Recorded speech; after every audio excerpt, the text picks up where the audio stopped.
Happy day, humans! So, I've been thinking about thinking again. In particular, I've been thinking about identity. That way in which we define ourselves. The way in which I think of myself as an individual. The formation of my human uniqueness. Or, in other words, hey, I'm Robin Giebelhausen and I am...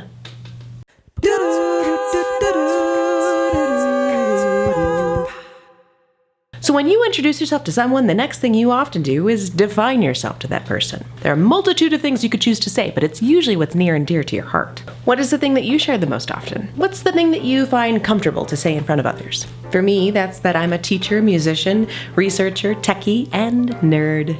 There are a whole lot of other things I could say. I love to bake. I could say I'm a baker. I love to garden. I could say I'm a gardener.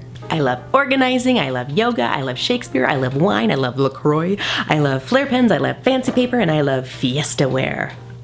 They're a little bit further down the pipeline of what I think of myself as. But musician and teacher, that's usually first. So there's a whole lot more on identity formation if that interests you, but I've been thinking a lot about how we come to define ourselves as musician.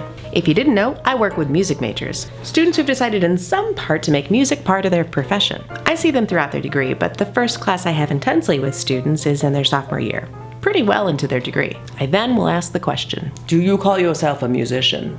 This is the response I usually see.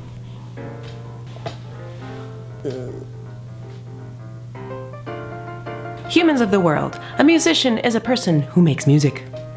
So yes, if you're a professional musician, you're a musician. But the definition of musician includes those who just make music. Just make music. Not necessarily for dollar bills, just make music. If you're doing that, time to start wearing that musician hat.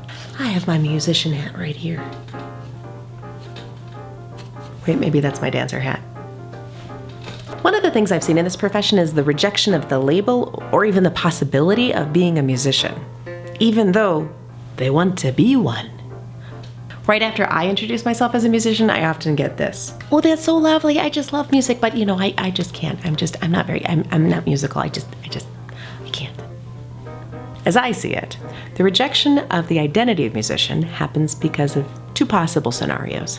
One, someone told them they shouldn't.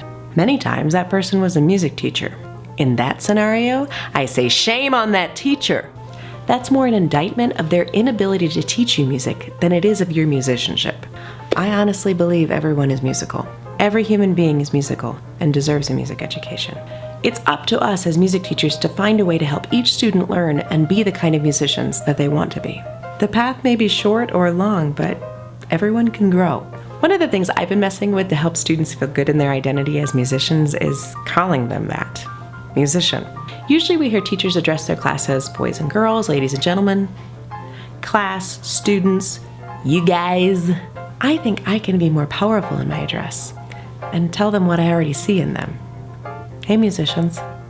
Two, another rejection of the identity of musicians, they just haven't had a chance to grow, and then they see a professional and go, I'll never be as good as that.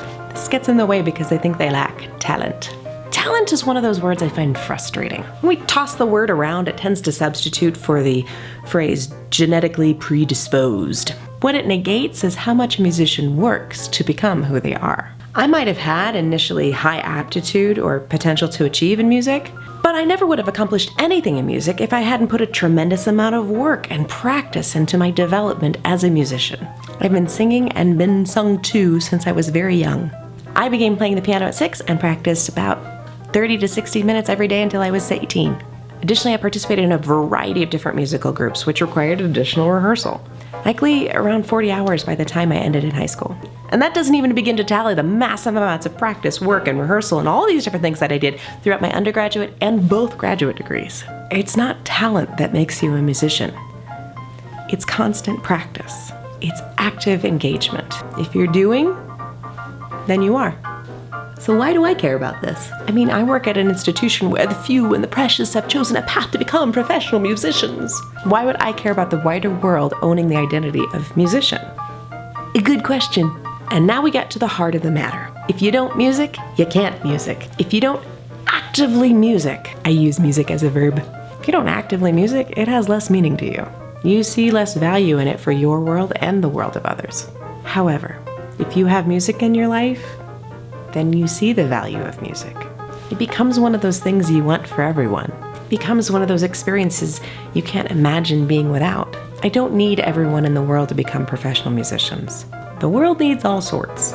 Doctors, lawyers, mechanics, teachers, and so many other things.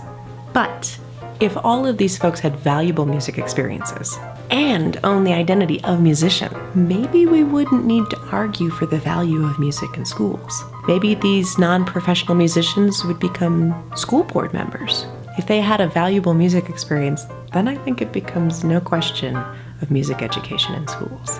Of course, everyone should have a music education. Everyone should have the opportunity to be a musician, even if it isn't the first thing you talk about when you introduce yourself to others. Wouldn't that be great? But for now, a haiku. We all can do it, but choosing to music means you're a musician. It's been a while since I've done one of these, and I really like doing them, so I hope I'll make more. Goals. If you sing or you dance, then you're a musician. Or play an instrument, you're a musician. No